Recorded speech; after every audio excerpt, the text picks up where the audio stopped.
Bismillahirrahmanirrahim. Assalamualaikum warahmatullahi wabarakatuh.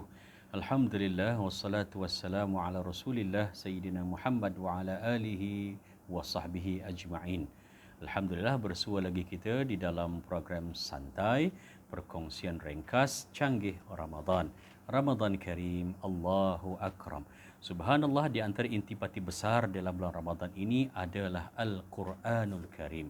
Penurunannya, pengisiannya, penyampaiannya, pengajarannya. Semuanya ini merupakan antara agenda yang seharusnya kita dan ahli keluarga kita jangan sesekali terlepas peluang untuk bersama-sama dengan Al-Quranul Karim sebanyak mungkin, sekerap yang boleh dan juga sehebat yang mampu untuk kita uruskan dan kita usahakan sepanjang Ramadan ini. Terlalu banyak hadis baginda Rasulullah sallallahu alaihi wasallam yang mencirikan tentang kelebihan Al-Quran, berinteraksi, berkomunikasi dengannya, bermuamalah dalam apa juga cara, sama ada dengan tilawah ataupun qiraah bacaan ataupun dengan secara tadabbur memahami dan juga mentakul makna dan juga peringatan-peringatan yang ada, yang tersurat dan juga yang tersirat, yang mengajak kita untuk berfikir. Terlalu banyak hadis-hadis baginda Rasulullah sallallahu alaihi wasallam, kita kongsikan pada hari ini satu sahaja.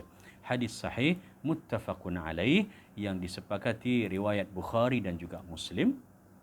An Aisyah radhiyallahu anha qalat, daripada Aisyah radhiyallahu anha beliau berkata, qala Rasulullah sallallahu alaihi wasallam, Nabi Muhammad sallallahu alaihi wasallam bersabda, alladhi yaqra'ul Qur'an wa huwa mahirun bih ma'as safaratil kiramil bararah walladhi yaqra'ul Qur'an wa yatata'ta'u fihi wa huwa alaihi syaq lahu ajran, muttafaqun alaih. Yang bermakna daripada Aisyah radhiyallahu anha berkata bahawasanya Nabi Muhammad sallallahu alaihi wasallam telah bersabda, dan kumpulan ataupun jenis orang, individu yang membaca Al-Quran dan dia sememangnya tergolong di kalangan orang yang mahir di dalam tilawah Al-Quran, yang tahu hukum hakam Al-Quranul Karim, yang biasa terlibat dan menyantuni ilmu, yang menjuarai disiplin segala cabang ilmu di dalam Al-Quranul Karim, bukan sekadar qiraah, tilawah, tajwid, asbabun nuzul, nasikh mansukh dan pelbagai ruang yang ada di dalam disiplin ilmu Al-Quran. Dia orang yang mahir, tetapi dengan kemampuan yang dia ada, kepandaian yang dia ada, pengalaman yang dia ada, tidak menjadikan dia rasa besar diri. Dia terus dan tetap menyantuni Al-Quranul Karim, rendah diri dia di hadapan Allah Subhanahu wa taala. Pegang Al-Quran itu dirasakan bahawa ini adalah merupakan satu daripada cara untuk menyelami kasih dan taat kepada baginda Rasulullah sallallahu alaihi wasallam. Masakan tidak 6,000 lebih ayat Al-Quran, setiap satu itu turun terlebih dahulu ke atas junjungan besar Nabi Muhammad sallallahu alaihi wasallam. Dia mahir, dia pandai, tetapi dia tidak ada rasa ego. Dia tidak bangga diri, dia tidak melihat bahawa dirinya itu lebih hebat daripada orang lain. Dia tetap menyantuni Al-Quran seperti mana biasa. Ramai kan kita lihat orang yang menghafaz Al-Quranul Karim, tetapi bila mereka membaca Al-Quran, mereka pegang juga. Mereka buka juga lembaran-lembaran dan lipatan ayat-ayat Al-Quranul Karim. Muka surat itu disantuni sebaiknya sebagai satu perhiasan kepada mata, penenang kepada hati.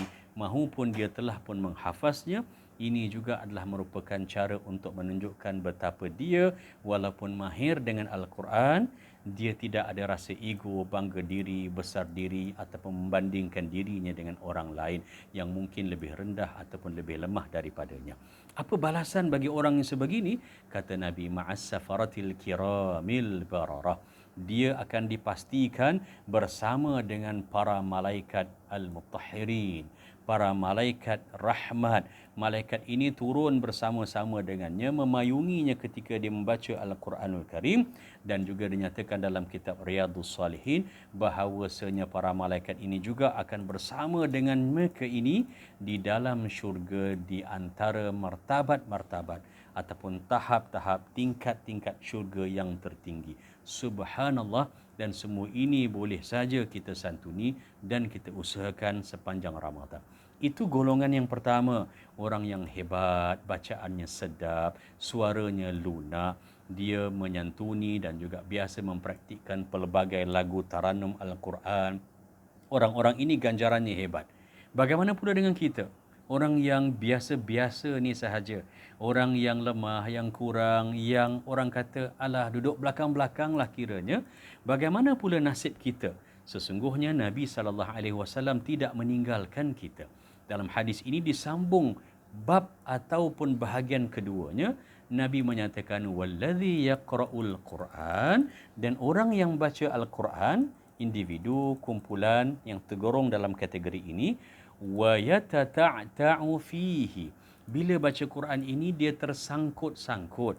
Bila baca Quran dia tidak fasih, dia tidak lancar, tidak ada fasahah, tergantung ayatnya, tersangkut, kurang nafasnya, bacaannya tidak betul, tajwidnya tidak tepat, ibarat kata tak boleh masuk pertandingan lah, ataupun tidak boleh dibawa ke depan.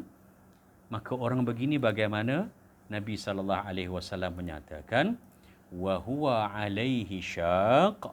Masa dia baca itu, dia tersangkut, dia tergagap, dia terberhenti-berhenti dan sebagainya, start balik, ulang balik ke depan, patah balik dan sebagainya. Susah untuk dia baca dan dia menghadapi kesukaran di dalam baca Al-Quran. Nabi SAW menyatakan untuk orang-orang macam kita ni, yang masuk dalam kategori kedua ni, lahu ajrani. Baginya 2 akaun pahala. Baginya 2 kategori pahala. Yang pertama tadi, kumpulan yang hebat, dah tahu dah 1 akaun dia sahaja. Sama dengan para malaikat, ganjaran, subhanallah tinggi. Tapi orang yang macam kita ini, yang baca Quran biasa-biasa, tetapi walaupun sangkut, walaupun kita baca itu tergagap, kita masih lagi sudi menyantuni Al-Quran. Besar jiwa kita ini untuk bersama dengan Al-Quranul Karim. Gagahkan juga hati kita, tingkatkan juga motivasi dalam diri kita. Tak apalah, susah macam mana pun aku akan membaca Al-Quranul Karim. Dia akan mendapat 2 akaun pahala. Dan akaun pahala yang pertama berdasarkan kepada tafsir hadis ini ialah min ajlil qiraah. Pahala kerana dia sudi membaca. Belum tentu betul salah lagi, tetapi nak saja dia membaca dan dia membaca Al-Quranul Karim, maka subhanallah terbuka kepadanya aktif akaun pahalanya yang dinamakan sebagai pahala Al-Qiraah ataupun bacaan kerana dia tilawah Al-Quran. Sekadar baca sahaja, maka pahalanya dapat. Dan yang keduanya pula, diberikan kepadanya balasan pahala. Akaun itu bertambah selagi baca, selagi itulah akaun itu masuk sahaja. Subhanallah, pahala daripada Allah Subhanahu Wa Taala min ajlil masyaqqah, di atas ataupun kerana kesukaran, kesusahan, kepayahan. Berpeluh kadang-kadang belakang ni. Lebih-lebih lagi dalam sesi tasmi', orang nak betulkan bacaan, belakang ni basah, berpeluh kerana risaukan bacaan yang salah, kerana asyik ditegur dan sebagainya. Tapi orang yang sebegini, dia tetap tekal, dia cekal, dia menggagahkan diri, dia menyantuni dan mengutamakan baca Al-Quran walaupun tidak mahir, kerana dia susah untuk baca Al-Quran. Kepayahannya itu tidak sia-sia. Allah Subhanahu Wa Taala memberikan ganjaran terus dan terus selagi mana dia itu sudi untuk menyantuni Al-Quran. Subhanallah, keadilan Islam diberikan menunjukkan bahawa pertama, Al-Quran ini pintu masuknya itu untuk semua orang.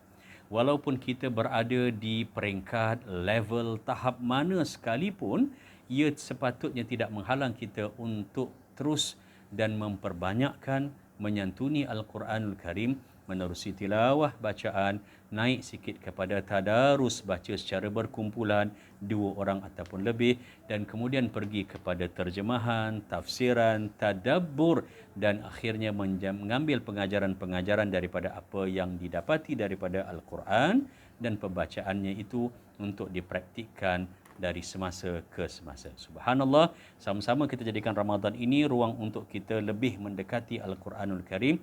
Insya-Allah tidak rugi, dan pertingkatkanlah sedikit demi sedikit kualiti pembacaan ataupun tilawah Al-Quranul Karim.